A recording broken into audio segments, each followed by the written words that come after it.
Hello, everyone. We will be starting the webinar shortly. Just waiting for a few more folks to join. Thank you.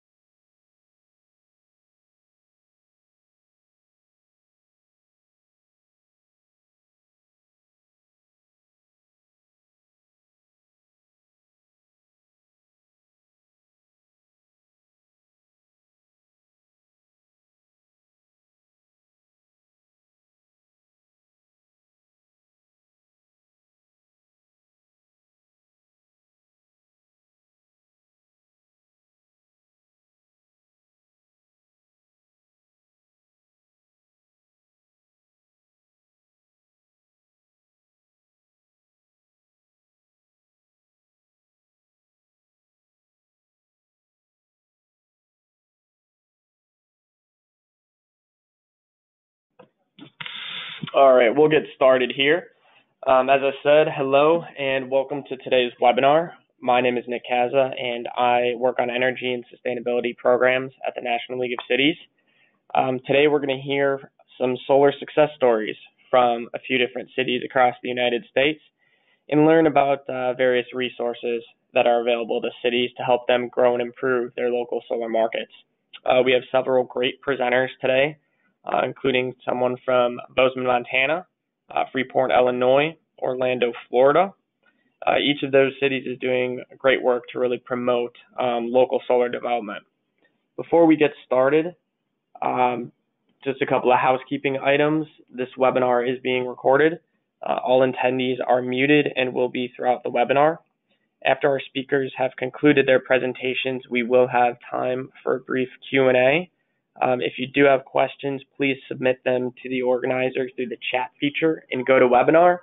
If you have any problems with that, you can email me at kaza@nlc.org, and I will be able to respond that way as well to questions or ask questions that come up. With that, we're going to turn it over to our first presenter, who is Natalie Meyer from Bozeman, Montana. Natalie, I will unmute you momentarily as I get your slides ready.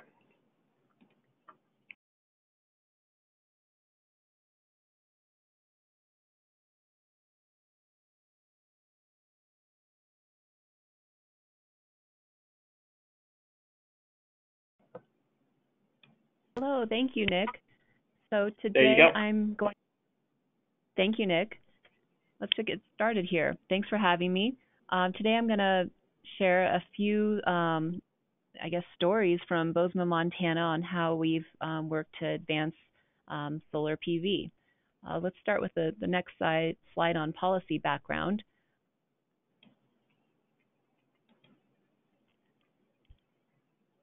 So here in Bozeman, we've worked for a number of years to reduce greenhouse gas emissions, promote efficiency, and advance renewable energy. We adopted the Mayor's Climate Protection Agreement back in 2006, and since then we've adopted 2 climate action plans, and in 2017 voted to uphold the Paris Climate Accord. And most recently, we've been working on a climate vulnerability assessment and resiliency strategy. So there's pretty strong focus on renewable energy here in Bozeman. But on the statewide level, the state law is not as highly favorable towards renewable energy. Our investor-owned utility, Northwestern Energy, actually provides us with over 60% carbon-free energy in the form of 12 hydroelectricity dams and growing wind resources. And with these investments, Northwestern Energy generally feels that they've already made sufficient investment into renewable energy, and they offer really affordable rates. So they don't necessarily see an urgency to invest in renewables. And our state law limits distributed net metering systems to 50 kilowatts, which is plenty for homes, but not quite enough for medium to large commercial businesses. And in addition to that, the law limits 1 solar PV array per customer, which precludes group net metering or community solar. In terms of private investment and qualifying facilities, in Montana, A qualifying small generator is between 100 kilowatts and 3 megawatts. If it meets specific contract terms, and the utility is obligated to bring them online and integrate them. But back in 2017, there was a lot of national interest in developing QFs in Montana, and so our State Public Service Commission promptly changed the contract terms from 25 years to 10 years and reduced the amount per megawatt hour available. So the forecast for bringing more renewable energy to the grid is pretty low, so we're focused more on local solutions. Next slide. A little bit of background on emissions here in Bozeman. Here's the obligatory emissions inventory report. We have about 53% of our emissions from commercial and residential buildings, with about 35% of our emissions from vehicle transportation, primarily single passenger vehicles. So we've benefited greatly from the hydroelectricity on our grid, but that alone, coupled with rapid growth in Bozeman, really won't be sufficient to meet our emissions goals. So as we advance our energy efficiency goals, we look at the larger statewide policy landscape and recognize that we have a lot of work to do and we need to be creative. Next slide. We've spent quite a bit of time focused on our code to make sure that we are really being as permissive as possible with solar. The foundation to that is that we've described solar as an essential service that's allowed in all zoning districts in Bozeman. Some of the other things that we've done, we have no requirement for screening of rooftop mechanical equipment related to solar, and we've exempted solar from height restrictions up to 15 feet. In general, we have minimal property setbacks, and so that allows for more ground-mounted solar. And then in our historic district, which is really important to our community, we allow historic buildings to include solar when it integrates into the overall design. We keep that language pretty vague, but we've never had any issues with solar in historic districts. So just a little bit of background on the utility and community perspective. There's a lot of community members here who've advocated for more energy choice, generally wanting more clean energy. And of course, everyone sees the price of solar PV has declined dramatically. So it's confusing to a lot of residents that our utility wouldn't necessarily want more distributed electrical generation to offset future investment into coal-fired or natural gas power plants. Conversely, the utility doesn't necessarily value distributed renewable generation in the same way that they value fossil fuel generated supply. They say it's intermittent, it doesn't align well with peak load in the morning, in the evening, in the winter. And because it's intermittent, it requires a firming resource to balance supply. And it requires a grid that is capable of both sending and receiving electricity. So that requires better controls and communications. So these upgrades cost money, and it's especially relevant in a rural state where our investor-owned utility probably has the most miles of transmission and distribution lines per customer. So the question is, what's the fair long-term rate model, and who should be responsible for paying for these upgrades? Next slide. In Bozeman, we've looked a lot to the solution of community solar. And for those who are not familiar with that, the idea is that really only half of residential and commercial rooftops are able to host a solar PV system due to shading, direction of roof slope, and ownership issues. So community solar is often built on undesirable parcels of land, like a brownfield site. And because you can optimally site these locations, they produce 12 to 15% better over time than rooftop systems. So what community solar does is allow participants to buy or lease PV panels or subscribe to a portion of the clean power generated from a more centralized array. There's clear economies of scale, which I'll touch on here momentarily. Next slide. So with that backdrop, a lot of these tensions between the community and the utility came to head during our 2015 legislative session. The public comment around net metering was caused a big storm in our capital, and our utility really effectively stopped all efforts to advance net metering in Montana. But they had a real messaging challenge, and with that, our city leaders met with Northwestern executives and spoke very candidly about some of these issues. And as a result, I had a chance to work closely with our local community relations manager, and we decided to partner on a stakeholder sustainable energy workshop. This was held in June of 2015, and we invited 85 stakeholders from the community. That was facilitated by an outside organization. At the time, it was called Solar Electric Power Association. And we held conversations to help us better understand both sides of the fence and discuss innovating long-term solutions for Montana.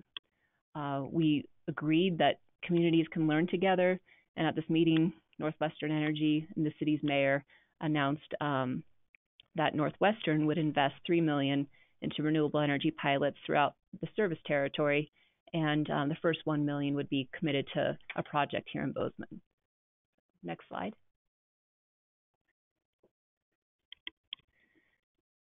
So from this, we conceptualized the Bozeman Solar Project, which is a 385 kilowatt solar array with smart inverter controls and enhanced metering, where we installed advanced metering infrastructure that read 15-minute interval readings in 40 residential homes, 20 businesses, and 1 industrial customer.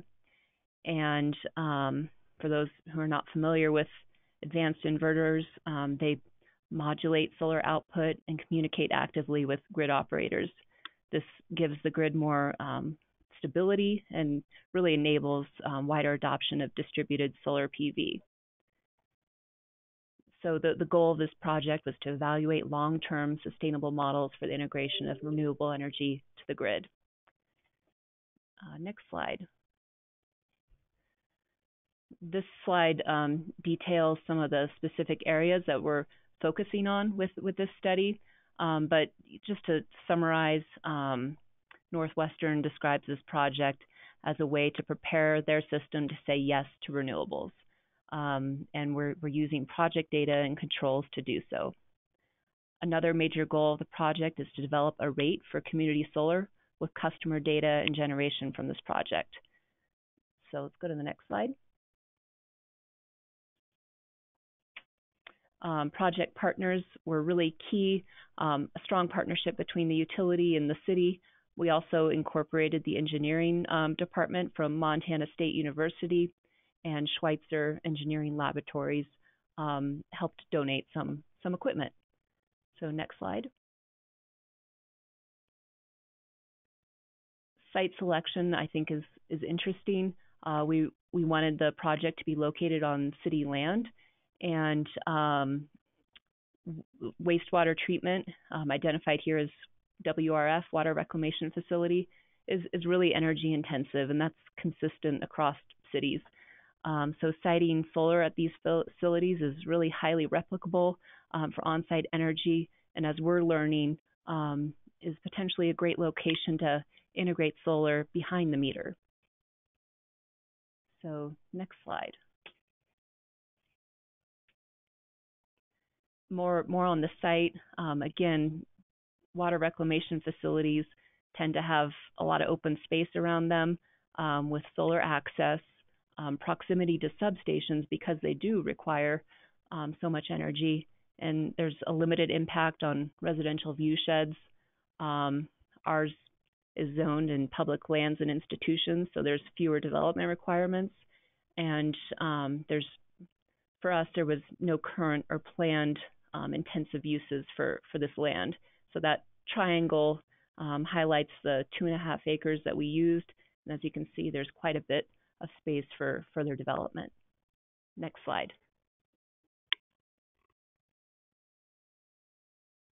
A really great thing that we can talk about with this project was local jobs. All but one of our contractors were local, and the community feels really positive about that aspect. Next slide. I mentioned that it was a strong partnership between Northwestern and the city, and just wanted to mention that from the decision to fund to project concept, design, RFP, permitting, building, and commissioning, we got this done in 15 months. Next slide. I mentioned economies of scale. This 385 kilowatt array at the time came out to be $1.80 per watt, and at the time the national average per watt was closer to $3.69 for a residential scale system, and today a residential system is around maybe $3.13 per watt, including federal tax incentives. So there's clearly a nice advantage to a larger scale system. Next slide. Communications and education was an important part of this project, so we worked with Northwestern to develop a project dashboard where we can see total production and the load of those advanced metering participants. If you go to the next slide, you can see what we've done with this. We've charted the residential load relative to the PV production, and the data from this is going to be used to help us develop a community solar rate case before the Public Service Commission. And this is the type of information we need. So we're planning to accumulate this data for a period of 3 years. Next slide. Some other neat things that the utility has been able to do. They developed an internal app to actually forecast their projected generation from the solar site based on the weather. And again, it's really eyes towards future development. And then next slide. This is a little bit difficult to see, but I just wanted to mention some of the research work that's taken place. This is a day, August 21st, 2017, when the Bozeman Solar project dropped exactly to 5% output during the 95% solar eclipse. So that's interesting learning as you start to think about more significant solar penetration over the grid. Other unusual events that we've become more focused on with the prevalence of smoke in the West, we're using summers to predict some sort of capacity factor in the face of summertime smoke and how that will impact solar generation. Another interesting thing that we learned through this project, through some orientation analysis, is that for Bozeman, when we orient solar to the east, the production of the PV better aligns with Bozeman's load than a south-facing array. So in the future, if we want to focus on that, that's interesting information. So that about covers the Bozeman Solar project. So if you go to the next slide, I wanted to talk just briefly about solar and transportation. You might recall from our earlier slide, about 35% of our emissions are related to transportation. So we are working with a number of partners across the state on transportation electrification, and we applied for a DOE Solar Energy Innovation Network study, and we were awarded that technical assistance. And from that, we're really focused on integrating electrical vehicles and solar PV into transportation planning for residents, public transportation, and municipal fleets. From this study, it's an 18-month project period.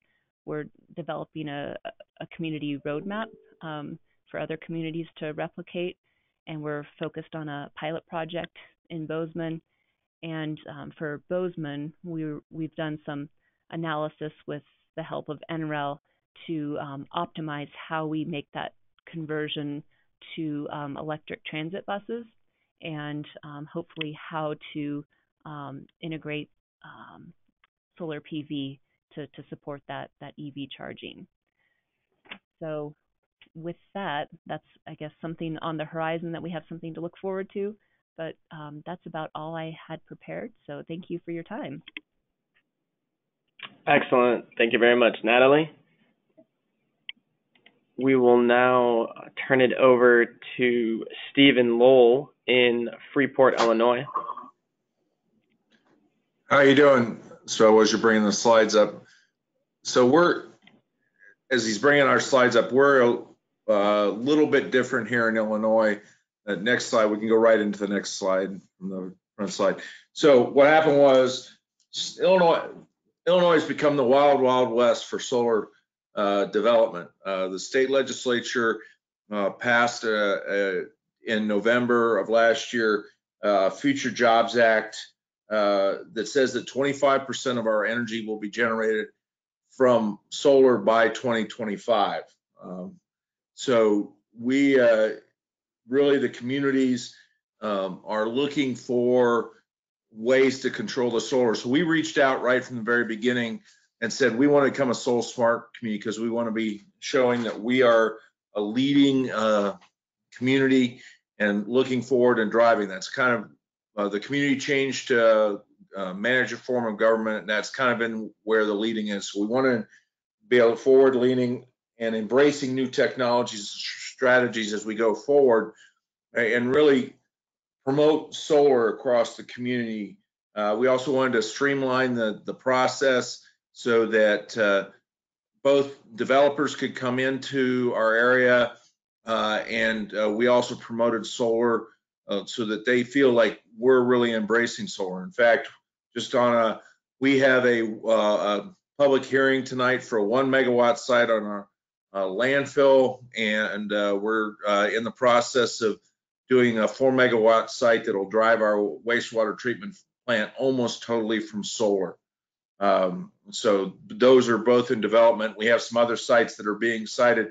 The here in Illinois is they're going to only grant between 100 and 125 initial tie-ins into the grid. So it's the reason why they're looking at wastewater treatment facilities and landfills is brownfields and municipal high usages get priority. Next slide. So what we did was we met with some key members within the community, some drivers within the community, identified a need as well as community interest. We were already getting people, businesses coming and approaching us in October of last year about doing community solar, using our land. And so now every site that we look at, we're saying, can we put solar on it? In fact, we're drilling a new well, building a new water treatment facility. And one of the things we did is we're looking at bringing somebody in so we can drive it by solar. We adopted initially the SolSmart requirement for solar statement. We engaged the Zoning Board of Appeals, the Planning Commission, and the Building Commission, and said, all right, let's look at all our codes. And let's with the energy codes, and let's really make it our code solar friendly, so we can make it and then present that to council. We drafted and adopted a solar standard, which includes and promotes PV development in all zones where it's permitted use, and developed a specific design on how we're going to allow installations, put that into our codes, and basically is promoting solar. And then we are in the process of developing an action plan to reach that SolSmart goal, as well as promoting solar and reaching out to other entities that solar companies to come in and generate as much power as we can within the community for solar. Next slide. So the process is we had a conversation. It was actually started with my deputy city manager and Steve Cox, my attorney, with the Solar Foundation, looking at sample ordinances, look at how we can control it. Again, this was generated because we were already getting requests to put solar in. And then we drafted a draft ordinance using those models, took it to the building and ZBA, had them, Zoning Board of Appeals, had them reviewed it. We presented it and had the staff review it, presented it to the public, got feedback from at public hearings, and then went to the Planning Commission with all the changes, had them review it, and took it forward, and then finally adopted, and we made the revisions and then sent it back to the Solar Foundation to get their feedback and presented a draft to council, and then had a large discussion with council as they got feedback from their, particularly in solar installations. We actually went out to multiple communities and took pictures and slides and said, here's the different type of installations, and kind of pattern our ordinance around that. And and again, we worked with the Solar Foundation throughout it. We presented for the final draft for approval. Next slide, I'm going to turn it over to Steve here. Thanks, Lowell. I'm just just to tag on to what Lowell said there. The process, it was great to see the legislative process actually work the way it's supposed to. There was input from all of the key players. There was back and forth between the industry representatives and the council members after speaking with their constituents. And I think we really came up with good solutions to some of the issues. What you're going to see in the next couple of slides are just some of the specific challenges that we ran into and some of the more major discussions that we had back and forth on. All of them have kind of a common core in that they deal with trying to establish a criteria-based process while still preserving the rights in the overall feelings of the adjacent property owners, that they have a voice in the process. So one of the hot buttons here was the residential use and placement. Nobody really had a problem with roof mounts, but when we start talking ground mount racks, things like that in rear yards, particularly in single family installations, the installation of one of those arrays can change the view shed from a number of neighbors. So, and the council also had some concerns about using single family residential zoning as miniature solar farm. We have, just because of the nature of the economy in recent years, we have a number of vacant lots. So what we were concerned about preventing is snaggletooth neighborhoods that are house and industry, et cetera. So the solution was simply to allow the ground mount system subject to a special use.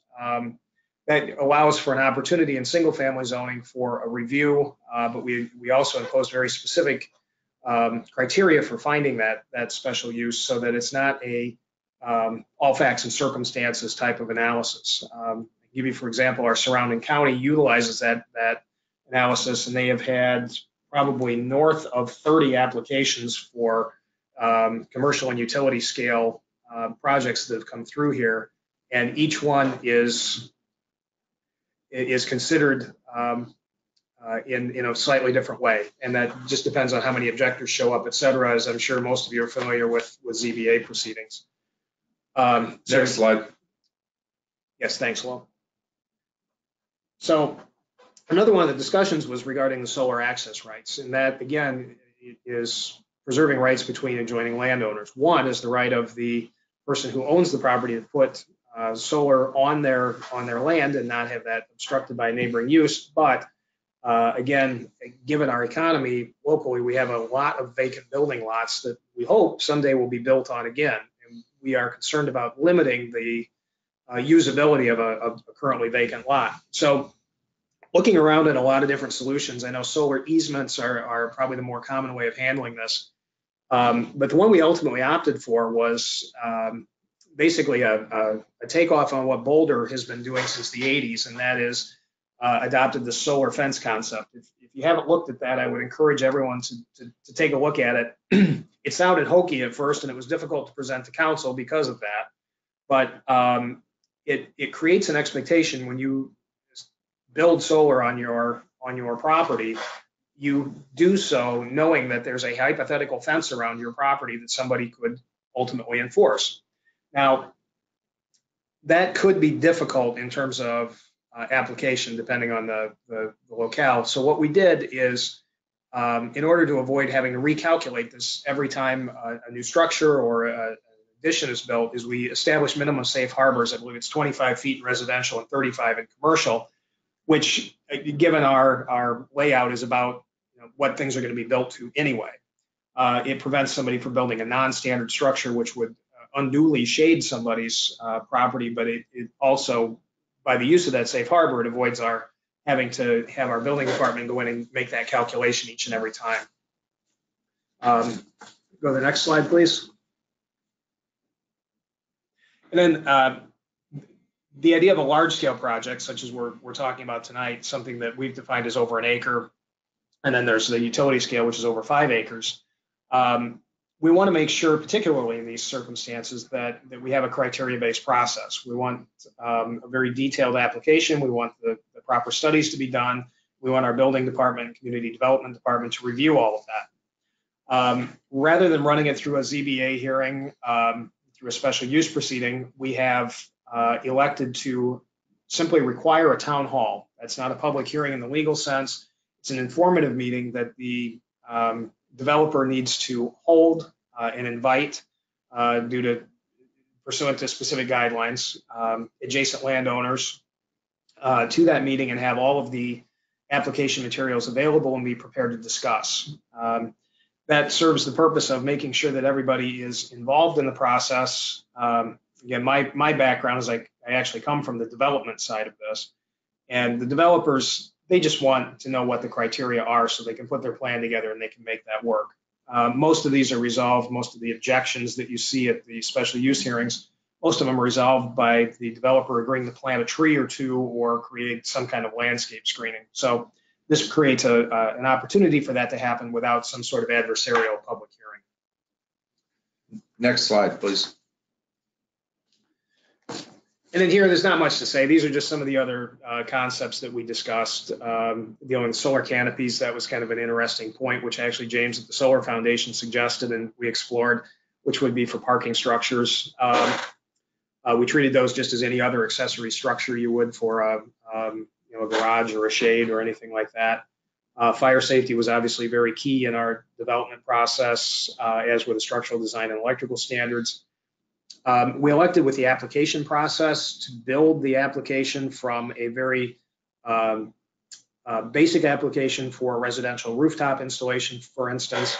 That application requirement still goes all the way to the large scale projects. It's just there's a medium scale set of criteria that are added on. Then there's a 1 to 5 acre size that has another set of requirements, and then the large utility scale have the most requirements. So the application process simply is stepped up and just builds on itself depending on the complexity and the size of the project and the community impact. And then building integrated and building mounted systems, we just elected to treat those exactly the same as the structural element that they're replacing. Next slide. So this is our last slide coming up here. So as we move forward, what we're doing is we're actually establishing some clear staff roles and things, assignments for evaluating goals as to what we're going to accomplish. And one of the things is we're integrating, making it very obvious that we're solar friendly We are reaching out to give you an example. Salvation Army is redoing their building. As part of the redoing of the building, we're encouraging them and connecting them with a solar. They have a large flat roof, and we're put solar in along their roof. The same thing with the school system. So we're doing outreach and involvement throughout the community, and also promoting.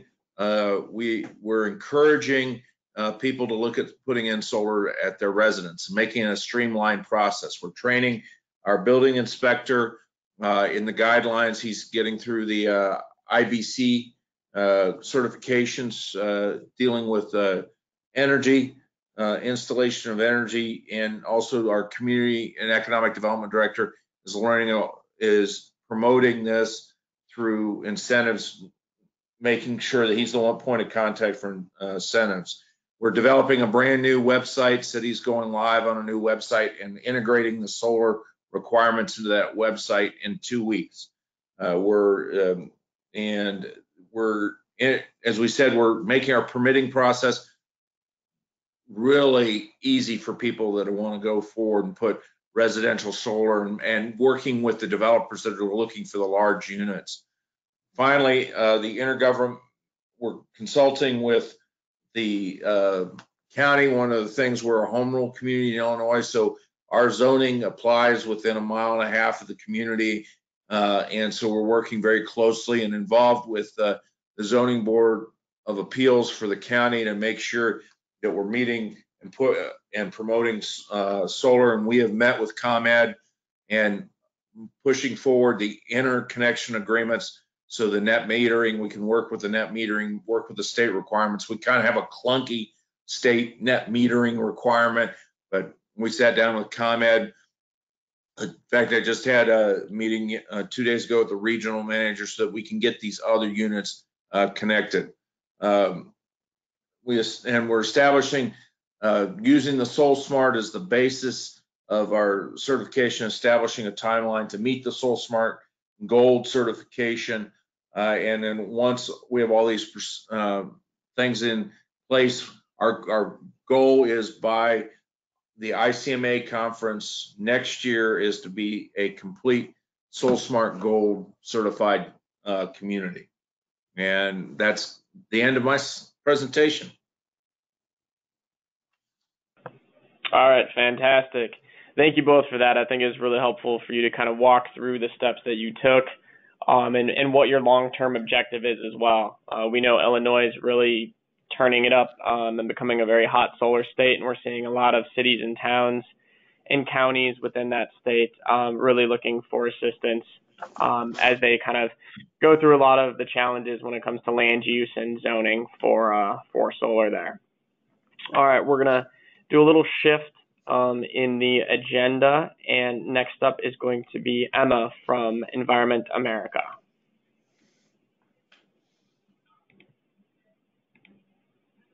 Sounds great. Thank you, Nick. There you go. Yep.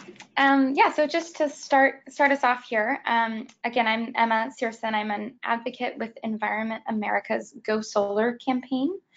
And specifically, I run a national project of ours called Mayors for Solar Energy, which is what I want to talk about today, mostly as a resource for cities like yours. So before we really jump into the details, I want to start with just a little background about who Environment America is and what we do. So we are a federation of statewide citizen-based advocacy organizations. We have organizations on the ground in almost 30 states and a membership presence in all 50 states. And as a national organization, we cover a variety of environmental issues, really at every level of government, but I'm going to focus in on our work to support solar energy as a clean and renewable resource. So through our Go Solar campaign, the big picture being that we get more than enough sunlight in the US to actually generate 100 times our current electricity needs with that resource alone. But we're still getting less than 2% of our electricity from the sun, and we can obviously do a lot more there. So as an organization, we're working to advance policies and actions that are going to actually help us accomplish that. We're doing that work in a couple of different ways. We do advocate for solar and stand up for solar at the state level by working for policies like state financial incentives for solar and ambitious renewable electricity standards and net metering. I know Natalie already touched on some of those sorts of state policies that do set up communities for success. But we also spend a lot of time advocating and encouraging progress and leadership in cities through this Mayors for Solar Energy project. So we can go to the next slide. And I want to just explain a little bit of the goals behind this project to start with. First of all, this is probably not news to folks on this call, but cities are really poised to lead on advancing renewable energy, especially solar energy. So cities are already centers of energy demand with millions of available rooftops and other existing infrastructure that can support solar panels and installations. And some cities also control their own utilities, but most, regardless, can set community-wide policies and encourage solar build out that way. So through programs that generate energy for municipal use, as well as policies that help residents actually gain access to solar on homes and businesses. And in addition to all of those reasons that it's easier to do solar at the city level, it's also really beneficial for local governments. Again, I imagine these reasons aren't news, but solar can help keep electricity systems more reliable and efficient. It can reduce pollution in neighborhoods, on the ground, as well as more generally, and also lower energy bills. So between all of the bipartisan support and those reasons to go solar, we know that a lot of cities want to do really everything they can to support solar growth in their communities. And we're here through this project to help make that vision a reality. So part of our aim is to first build a really broad and transpartisan community of mayors.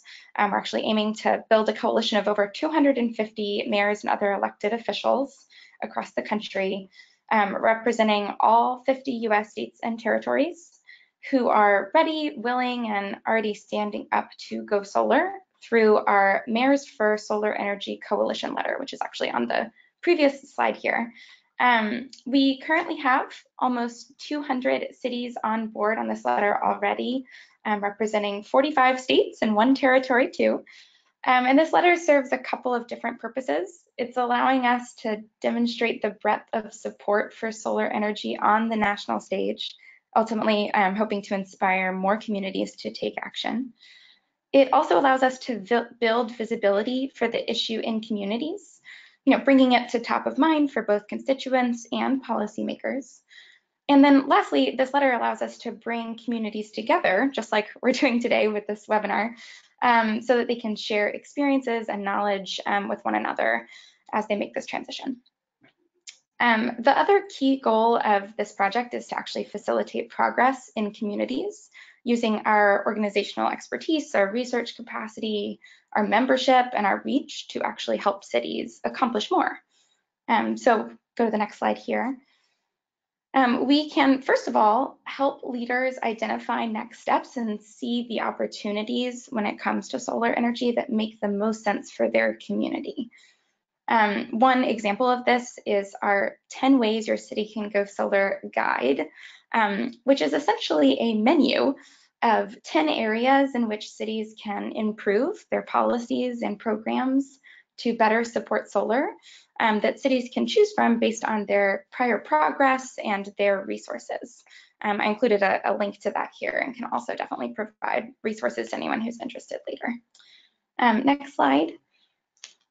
Another way that we can help facilitate progress on the ground is by producing and sharing resources that decision makers need to actually make change. One way that we do that is through producing policy guides and reports ourselves. We do this through our Research and Policy Center, as well as through our in-house think tank, Frontier Group. We also can share resources by actually working one-on-one with cities and helping them draft ordinances, just like it sounds like Freeport was working with the Solar Foundation. One example is we've been working with the small town of Abita Springs, Louisiana, They had a previous commitment to 100% renewable energy, and we've been working with them to come up with a solar action plan and a set of ordinances that will actually help get them on the right path, and are happy to do that with other communities as well. And then lastly, we do also have relationships with other programs, just like our SolSmart friends who are on this webinar, that allow us to actually connect communities with the right people when they need technical assistance and help them get started. Next slide.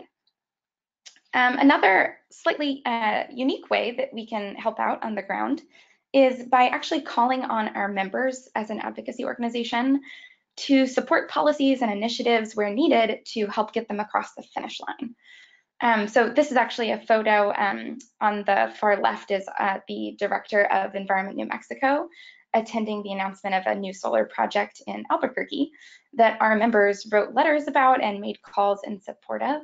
And that support is actually exactly what was needed to get that project across the finish line and get it started.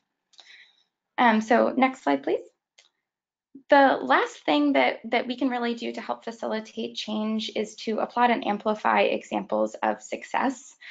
So we can help give credit where it's due, essentially, to cities that are really leading the way. One way that we do this is through our annual Shining Cities report. We put out this report every year that ranks the largest cities in America in terms of their solar capacity.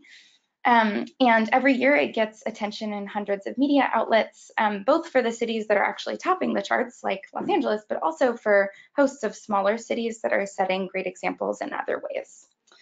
And then next slide, I think this is my last one. The last thing that I really want to close with here is that we would love to work with any of you on this webinar and others as well to help you achieve your community's solar potential and be a resource for that kind of progress. So if you're wondering how to get involved, the easiest and first thing you should do is actually to sign on to our Mayors for Solar Energy letter or have the appropriate elected official in your city do so. That will allow your city to really stand up with a growing community of local clean energy leaders. It'll show your own citizens your commitment to solar energy, and it will also help you get on our communication list for the future so that you can receive updates with insight and tools to actually help you take action down the road and stay in touch with us on a one-on-one basis as well. And then in addition, if you'd like to talk on a more individual level about any work you're doing in your city, I'm more than happy to, and I've put my contact information here. And that's all I've got, so thanks for your time. Perfect. Thank you very much, Emma. We're going to do a quick turnaround here and hand it over to Chris Castro, who is with the City of Orlando. And I'm going to get his slides up here momentarily. Here we go. Thank you so All much. right, Chris, are you there? I'm here. Can you hear me? Yep. Take it away. Perfect timing. Well, I apologize for that. I'm literally stepping off stage here at the University of Central Florida. We're hosting a day-long climate correction summit, and it's been tremendous so far. But happy to be joining you all on this NLC webinar. And my whole focus is really talking about what the City of Orlando is doing to accelerate the clean energy economy and our investments primarily on the renewable side. If you can advance our slide. So one thing I wanted to frame the conversation around is kind of the challenges that Florida cities and Florida in general faces in terms of the adoption of renewable energy.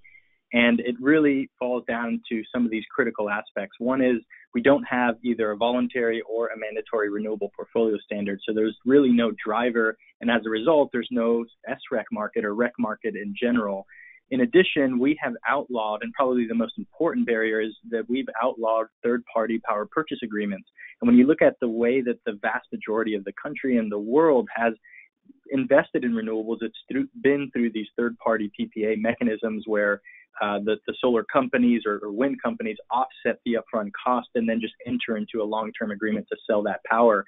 That has caused a challenge in that there really is the biggest barrier in Florida is the cost barrier and figuring out ways to solve that.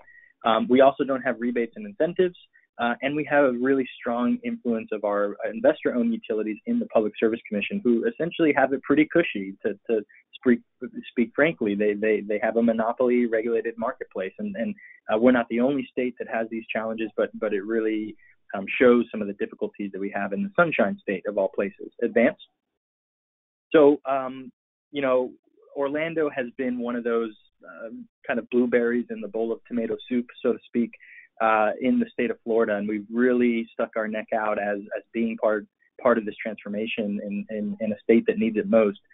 This is all really being led by the vision of our mayor, Buddy Dyer, who here, as you see in the image, is in the process of signing the Under 2 MOU, the official subnational agreement for the Paris Climate Accord, and we've joined several other both national and international consortiums that are trying to move this in the right direction. Advance.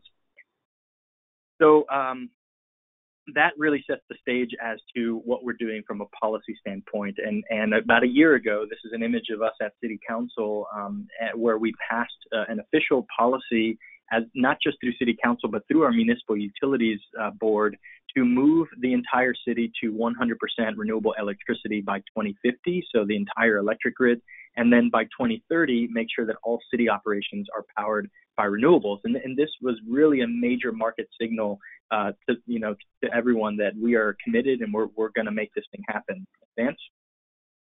So the question became, how can cities really do that? And first and foremost, we've been taking advantage of our own city-owned rooftops. This is an image of a 420 kilowatt ballasted PV array. It's at our fleet and facilities maintenance headquarters. And if you advance the slide again, we just recently installed our first net zero energy facility. The PV on this roof more than offsets the consumption at the site for our permit and records building. So we've made it a requirement that every building must be built to LEED Silver standards. And then on top of that, every facility has to be solar ready. And we follow the NREL Solar Ready spec for that in terms of a guideline, and everything from running conduit lines to the rooftop, putting inverter pads for those, as well as the bus bar having enough capacity to add solar when either immediately or when the time is right. So we're in the process now of really moving for our municipal efforts. Next.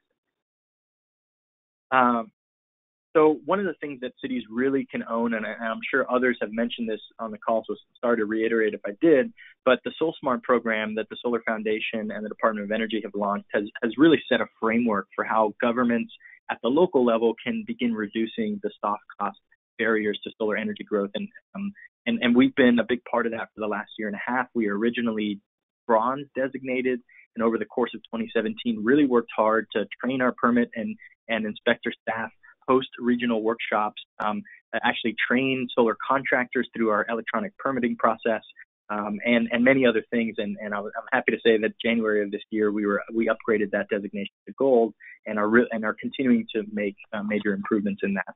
Next. Part of the biggest challenge, as I mentioned, the third-party sale of electricity being outlawed. That's the biggest mechanism to drive this movement. So financing is the biggest barrier. How do we cover the upfront cost and amortize that creatively over time? Many of you are probably aware of the PACE program, Property Assessed Clean Energy. And in Orlando, we created a competitive PACE marketplace. There's actually 4 PACE providers. They provide funding for both residential and commercial customers, and it's upwards of $500 million of capital in Orlando's territory alone to make clean energy efficiency, and wind hardening, hurricane protection improvements to our facilities. And this has been tremendous. Last year, about 80% of the PACE loans were in the residential market. We're starting to see that change. There's some very large-scale PACE projects at our malls and a couple of other major businesses, and we're talking, $5+ million this year in PACE and growing. Next. So the other important thing I wanted to mention is our collaboration with the utility. And I know that this is often the biggest challenge that cities face, especially those cities that are subject to investor-owned utilities that you don't really control. I'll tell you, there's pros and cons of owning your utility and not owning your utility. It's not all, roses and stuff. If you own a municipal utility, there are challenges. But I will say that we've been creative at offering programs through the utility to make it easier to go solar. We have 2 ones that I want to focus on. And if you go next, you'll see hopefully a short video that plays of a new 13 megawatt solar array that we've installed on an old coal ash landfill of all places. This is now part of the community solar program, so businesses and homeowners can subscribe to a certain percentage of this larger system and offset up to 100% of their overall array, which has been pretty cool. Next, if you go next. In addition, we as the city decided to procure a significant amount of that to help us achieve our goals of the 100%. And so we now offset all of City Hall, all 17 fire stations, and the Orlando Police Headquarters by 100% solar. And right now have just achieved over the 10% mark. So we're at 10.4% total electricity consumption coming from renewables. We're making significant progress. Next. The other interesting program is how these utilities are beginning to use aggregation to lower the cost of large-scale utility-scale solar. And there's a project called the Florida Municipal Solar Project, where 14 public utilities, including OUC, came together and procured 223 megawatts of solar PV. And we, as Orlando, took 108.5 megawatts of that. So we basically took about half. And by doing that, each individual utility that subscribes to this is now procuring power at 3.5 cents per kilowatt hour, $35 a megawatt hour for solar. And this is something that's now outcompeting both natural gas and coal, even in the state of Florida when we have traditional low cost of power. Next, got a couple more slides for you. And as a result, I just kind of mentioned this, we've made major commitments. This is our Orlando Sentinel's major article about Orlando moving to 120 megawatts by 2020. And this would move us from 2% of the total fuel mix of OUC by solar to 9% of our total fuel mix by solar in just 2 years. It's quadrupling essentially the amount of PV that we have to our market. Next. And then how do we use that same type of model for residential customers? And so we developed what's called the OUC Collective Solar, where homeowners can now, who are part of OUC's territory, can now sign up to install solar. And instead of them individually going out and finding solar companies and finding the types of panels and all that stuff, we actually created a program where we administer all of that work for the residential customer, and we fixed the price of install at $2.40 to $2.50 per watt. So it's about 20% less than traditional market. And OUC and the city handles the contractor selection through a very strong vetting process, the hardware in terms of the panels, the inverters, the balance of systems, and then the installation, which is really, really useful. So it's a very turnkey program. Now homeowners are able to get more affordable solar, and they could use the PACE program, right? As you can see there, there's either a cash deal, a loan deal from a bank, which we have a local bank that provides solar loans, or a PACE deal, and you can make an informed judgment as to what system you want to do, right? Next. I think closing up here, we've also, if you fly into Orlando, which hopefully many of you all have, you'll see that we're kind of like an Atlantis in reverse. We have so many of these man-made retention ponds that we've built to manage stormwater, rainwater at the end of the day. So we are now testing photovoltaics, actually floating solar on these retention pond bodies, and working with NREL to be a national test site for floating solar. If you go next, you'll see a very short video of the installation of this floating solar system. And we're now in the process of adding about several megawatts of floating solar over the next year or two. One at our airport, we want to add a number of floating solar there. We're exploring our wastewater treatment plant in the dry retention basins of the plant, and others. So really creative applications for that. Next. And we're coming up to time here, so I want to run through this. Next. And yes, lastly is the resiliency aspect. After Hurricane Irma and Maria, Mayor Dyer charged me with finding kind of a mobile, reliable power source. We had several of our lift stations and fire stations, even with backup generators, go wrong. The generators didn't work. We didn't have the time to fix them in time, and so things backed up. We had problems. So we found a partnership with DC Solar, who makes these mobile solar and storage and biodiesel generators compacted into one really cool system. And now we've procured 35 of them around the city. They're being used for security lighting in some development projects. But these things can be literally connected to a traffic signal, so you can provide traffic after a hurricane is a big deal. People are like stuck at traffic lights and they're trying to get around and accidents happen. So plugging it into traffic signals, lift stations, pumps, community centers, you name it. If you go next, you'll see some applications of them rolled out in Orlando now, and that's just a cool application. Again, these hook up to a truck and can be moved around. They can also be daisy chained, so you can add capacity if you need something to power something a little bit larger. Next.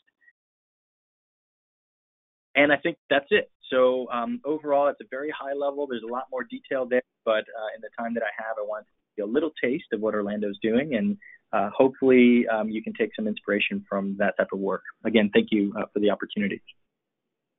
Thanks, Chris. Really great to see the work that Orlando's doing. I know you worked really hard for that SolSmart Gold designation, and I think it's going to be very interesting to see how your work with resiliency and floating solar photovoltaics really turns out. I think that's going to be very interesting to follow. Lastly, We're going to turn it over real quick to Zach Green from the Solar Foundation, and he's going to just kind of bring the webinar to a close and give a brief mention about SolSmart. Zach, are you there?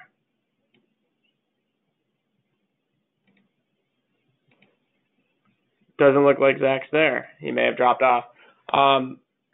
You've heard about SolSmart from a couple of our different speakers here. National designation and technical assistance program open to cities, towns, villages, counties across the country. We have a set of criteria that we use to baseline a community's solar policies and processes. And from there, we then work with the community to help them achieve designation, delivering technical assistance. We've heard about some of the work that we did with Freeport, Illinois. That's a small portion of some of the TA that we can deliver. There's 8 different categories, and it's a very, very useful program, both for communities just starting to explore solar energy, and also for those that would kind of consider themselves to be solar experts. There's always a little bit more that you can do in terms of solar plus storage and some of the resiliency applications as well. So with that, here's some contact information from myself, Emma, and Zach. I can also provide contact information for our speakers and the slides if requested. With that, thank you all very much for attending this webinar. To the presenters, thank you very much for speaking, and I hope you all have a very good day. Thank you.